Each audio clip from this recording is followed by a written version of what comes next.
پھر انشاءاللہ ہم اس کو اپنی اولادوں کے اوپر بھی ٹرانسفر کریں گے. پر جب تک یہ ہم پر اثر نہیں کرے گی اور ہم صرف زبانی اور کلامی بولتے رہیں گے نا اپنے بچوں کو کہ جاؤ جا کے قرآن پڑھو، مخرج پڑھو، یہ سیکھو، تجوید سیکھو، وہ نہیں سیکھیں گے کیونکہ انہوں نے اپنے گھر میں یہ ہوتے ہوئے نہیں دیکھا. تو انشاءاللہ میری بہنوں، جیسے آپ کو میں نے بتایا کہ عورت اس گھر کی بہت مضبوط اینٹ ہے اور بہت مضبوط بنیاد ہے. تو اگر آپ نے اس بنیاد کو دین کے اوپر رکھا تو سبحان اللہ، آپ سوچ سکتے اللہ تعالیٰ آپ کا مقام پھر جنت میں کیسے نہیں رکھیں گے، کیونکہ اللہ تو ہے بہت شفیق، اللہ ہے ہی بہت رحیم. تو انشاءاللہ اللہ ہم پر رحم کرے گا، پر شروعات ہمیں کرنا ہے. اللہ کہتے ہیں نا، آپ صلی اللہ علیہ وسلم سے پتہ چلا نا کہ اگر ہم ایک قدم بڑھاتے تو اللہ تعالیٰ 10 قدم ہماری طرف بڑھاتے ہیں، اگر ہم چلتے آتے تو اللہ تعالیٰ دوڑتے آتے ہیں. تو اسی لیے یہ کیا ہے، ہمارے اوپر ایک لازماً ذمہ داری ہے کہ ہم آگے بڑھے. انشاءاللہ ہم میں سے ہر کوئی کیا کرے، داعی بننے کے اوپر آئے. ہم سب کو یہ کوشش کرنی کہ ہم جو بھی سیکھے ہیں وہ آگے بڑھائے، دوسروں کو سکھائے اور مکمل انشاءاللہ اس دین کو جانے. پھر کیا ہوگا، پھر اس کا نور جو ہوگا وہ آس پاس سب جگہ پھیلے گا. ٹھیک ہے، تو سبحان اللہ، یہاں میں اپنا سبق مکمل کرتی ہوں. امید ہے آپ سب کو سمجھ میں آیا ہوگا. اگر کسی کو کوئی بھی ڈاؤٹ ہے یا کچھ چیز نہیں سمجھ میں آئی ہے تو انشاءاللہ وہ کوشچن کر سکتا ہے. اعوذ باللہ من الشیطان الرجیم، بسم اللہ الرحمن الرحیم. اللهم صل على محمد وعلى محمد كما صليت على إبراهيم وعلى آل إبراهيم إنك حميد مجيد. اللهم بارك على محمد وعلى محمد كما باركت على إبراهيم وعلى آل إبراهيم إنك حميد مجيد. يا ربنا يا ربنا يا ربنا ربنا آتنا في الدنيا حسنة وفي الآخرة حسنة وقنا عذاب النار. رب ارحمهما كما ربياني صغيرا رب ارحمهما كما ربياني صغيرا رب ارحمهما كما ربياني صغيرا. اللهم إنك عفو تحب العفو فاعف عني. اللهم إنك عفو تحب العفو فاعف عني. اللهم إنك عفو تحب العفو فاعف عني. الرحمن الرحيم المالك القدوس السلام المؤمن المهيمن العزيز الجبار المتكبر الخالق الباري، یا ودود یا قہار یا وہاب یا رب العالمین یا ذوالجلال والاکرام. یا اللہ، ہم بہت گنہگار ہیں، یا اللہ بدکار ہے، سیاکار ہے.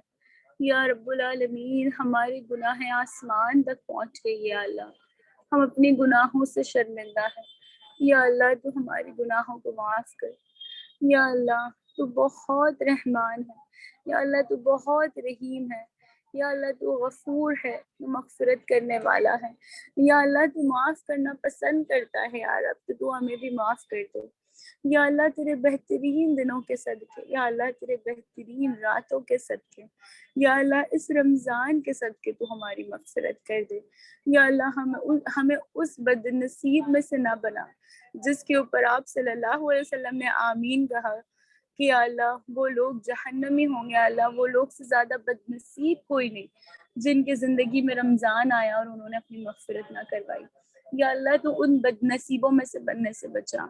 یا اللہ رب العالمین، تو ہماری مغفرت کر. یا اللہ، یہ بہترین مہینہ رخصت ہو رہا ہے، یہ ہمیں چھوڑ کر جا رہا ہے. یا اللہ، یہ مہینہ تو دوبارہ آئے گا، پر ہم رہیں گے یا نہیں رہیں گے ہمیں نہیں پتا. یا اللہ، اس کی رحمت کا فائدہ اٹھانے کے لیے ہم زندہ رہیں گے یا نہیں رہیں گے نہیں پتا. تو اللہ، تو اس کے ہوتے ہوئے ہمیں معاف کر دے. یا اللہ، تو مجھے میری ساری بہنوں کو جو یہاں پر اپنا قیمتی وقت نکال کر جڑی ہے، یا اللہ یہ تیری خاطر آئی ہے، تیرے رب یا اللہ رب العالمین، تیرے اور تیرے حبیب کی محبت کے واسطے آئی ہے. یا اللہ یہ تیرا دین سیکھنے آئی ہے، تو ان سب کو معاف کر دے. یا اللہ پاک، تو ہمارے مرحوم کی مغفرت کر. یا اللہ، جو اس دنیا میں نہیں ہے یا رب، یا اللہ وہ اب اس دنیا کا فائدہ نہیں اٹھا سکتے. یا اللہ، تو ان کی مغفرت فرما. یا اللہ، تو میری والدہ اور تمام امت محمدیہ کے جتنے بھی مرحوم ہیں تو ان سب کی مغفرت فرما دے. یا اللہ، تو ہم سب کے ہدایت کے فیصلے کر. یا اللہ، ہمیں جہنم کی آنکھ سے بچا. یا اللہ، ہمیں اپنے نفس کے شر سے بچا. یا اللہ، ہمیں سرکش جن اور شیاطین سے بچا. یا اللہ، تو ہم سب کو بد اخلاقیوں سے بچا. یا اللہ بددینیوں سے بچا یا رب العالمین، آپ صلی اللہ علیہ وسلم کے طریقے سے ہٹ کے شیطان کے طریقے پر چلنے سے بچا یا اللہ، تو ہمارے گھر کے ماحولوں کو دین کا ماحول بنا دے یا اللہ، تو امت مسلمہ کو حق پر چلا دے یا اللہ، امت مسلمہ کو آپ صلی اللہ علیہ وسلم کی صحیح سنتوں پر چلا دے یا اللہ، تو ہمیں تیرا رزق عطا فرما یا رب العالمین۔ جو ہمارے مسلمان بھائی بہن اور تمام جہاں میں اللہ پاک جو بے روزگار ہے یا اللہ، وہ حلال کمائی کمانا چاہتے ہیں یا اللہ، وہ تیری راہ میں کمانا چاہتے ہیں یا اللہ، وہ کما کے تیری راہ میں لگانا چاہتے ہیں یا رب العالمین، تو انہیں رزق عطا فرما یا اللہ، تو انہیں بہترین رزق عطا فرما۔ اللہ پاک جو بے اولاد ہے یا اللہ، جو اولاد چاہتے ہیں، جو اس کے لیے دعائیں مانگتے ہیں، اللہ تو انہیں خیر سے صالحین اولاد عطا کر، اور اللہ جن کی اولادیں ہیں اس دنیا میں یا اللہ، تو ان کو اپنے ماں باپ کی آنکھوں کی ٹھنڈک بنا یا اللہ، تو انہیں بہترین بندہ بنا یا اللہ، تو انہیں بہترین مسلمان بنا یا اللہ، ان کو اپنے ماں باپ کی مغفرت کا ذریعہ بنا یا اللہ، ان کے ماں باپ کا بہترین صدقہ جاریہ بنا، انہیں بے انتہا اپنے ماں باپ کی بات سننے والا اور نیک سیرت بنا دے یا اللہ، اپنے ماں باپ کی آنکھوں کی ٹھنڈک بنا یا اللہ، انہیں ان بچوں کو اپنے ماں باپ کی آزمائش نہیں بلکہ اللہ تیری رحمت بنا دے یا رب العالمین یا پروردگار۔ میں کیا مانگوں یا اللہ، ہم سب کا دل دکھا ہوا ہے یا اللہ، تو ہم سب کے نام سے واقف ہے، ہمارے دل کے حال سے واقف ہے یا اللہ، ہم کتنے بھولے ہوئے ہیں، کتنے بھٹکے ہوئے ہیں، کتنے گنہگار ہے یا اللہ، تو سب جانتا ہے یا اللہ، تو ہمارا ماضی جانتا ہے یا اللہ، تو ہمارے ان دنوں کو جانتا ہے جو کوئی نہیں جانتا یا رب، لیکن تو انہیں اللہ جس طریقے سے دنیا میں ہمیں چھپائے رکھا یا اللہ، تو نے جس طرح دنیا میں ہمیں عزت دی یا اللہ، تو آخرت میں بھی ہمارے گناہوں کو ڈھانک لے یا اللہ، تو ہماری مغفرت فرما یا اللہ، تو ہمارے لیے جنت کے فیصلے کر دے یا اللہ، تو ہمیں، میری بہنوں کو اور اللہ پاک تمام امت مسلمہ کو جنت الفردوس الاعلیٰ میں مقام عطا فرما یا اللہ، وہ جنت عطا فرما یا اللہ، جو تو نے تیرے متقیوں کے لیے بنائی ہے یا اللہ، ان بہترین جنتوں میں ہمیں داخل کر یا اللہ، آپ صلی اللہ علیہ وسلم کا پڑوس عطا کر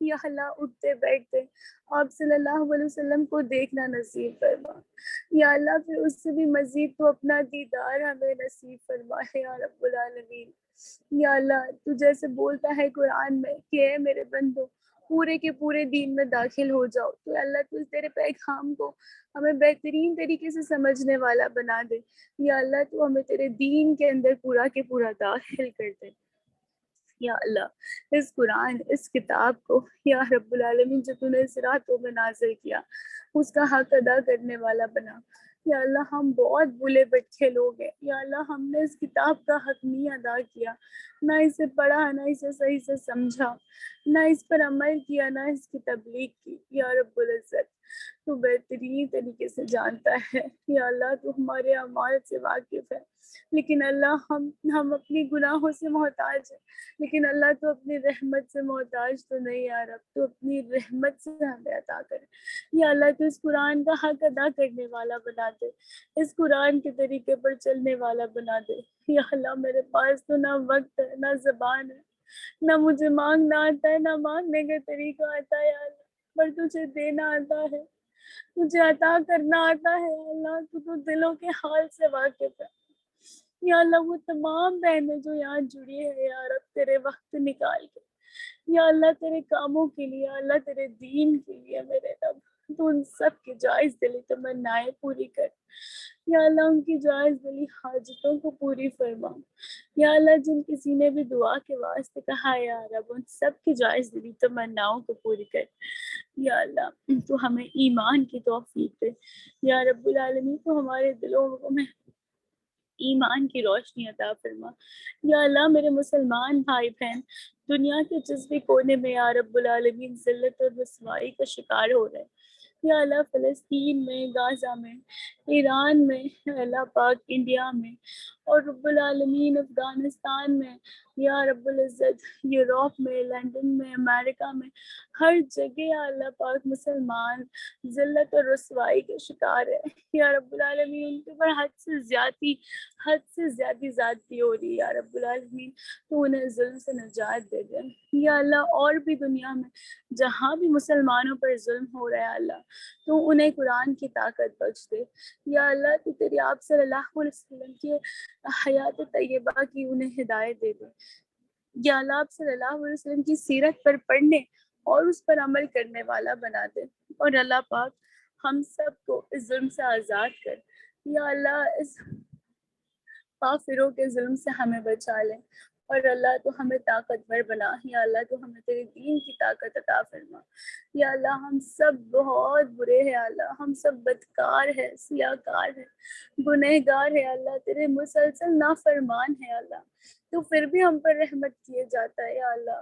ہم تیری نمازیں چھوڑ دیتے اللہ، ہم تیری کتابوں کو چھوڑ دیتے، پر اللہ تو اپنے بندوں کو نہیں چھوڑتا یا اللہ. تو پھر بھی ہم سے محبت کیے جاتا ہے یا اللہ، پھر بھی تو ہم پر رحمت کیے جاتا ہے، تو پھر بھی ہمیں دیتے جاتا ہے یا اللہ. لیکن ہم اس کی قدر نہیں کرتے یا اللہ. تو ہمیں اس وقت کی قدر کرنے والوں میں سے بنا یا اللہ. تیرے بہترین دائی ہے اس دنیا میں اللہ، تو ہمیں ان کے جیسا دین کا کام کرنے والا بنا، اس سے بڑھ کر دین کا کام کرنے والا بنا یا رب العالمین یا اللہ. تو ہم سے بھی تیرے دین کا کام لے لیں اور اللہ پاک اس کام کو کرنا اور اس پر استقامت عطا فرما کہ ہم اس پر جم جائے اور اللہ تو اس کی برکت سے ہماری زندگیوں کو بدل دے یا مغلب القلوب ثبت قلبی علی دینی یا اللہ. تو ہمارے دلوں کو اس دین پر جما دے یا رب العالمین. تو جب ہماری روحوں کو قبض کرے یا اللہ، تب ہم اپنے ایمان پر ہو، ایمان والی زندگی اور ایمان والی موت نصیب کر یا اللہ. جب ہم تجھ سے اس حال میں ملے کہ اللہ تو ہم سے راضی ہو اور تیرے حبیب صلی اللہ علیہ وسلم ہم سے راضی ہو یا اللہ. تو ہمیں خالی ہاتھ اس دنیا سے مت اٹھا، ہمارے پاس کچھ بھی نہیں ہے اللہ تجھ سے ملاقات کرنے کے لیے، کچھ بھی نہیں ہے.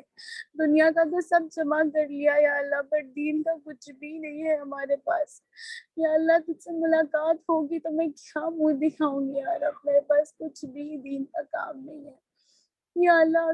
ہمارے پاس نہ تو صدقے ہے، نہ ایسے سجدے ہے، نہ ایسی خیرات ہے یا اللہ. یا اللہ پاک ہمیں تو ایسا کرنے والا بنا دے یا اللہ. میرے پاس کچھ نہیں ہے، پر تو یا رب العالمین تیرے لیے صرف ایک کن کا کلام ہے یا اللہ. تو کن کہہ دے اور وہ فیکون ہو جائے یا میرے رب یا اللہ. تو ایسے سجدے کرنے والا، ایسے صدقے کرنے والا بنا دے یا اللہ. ہماری بیماروں کو شفا دے دے یا رب العالمین.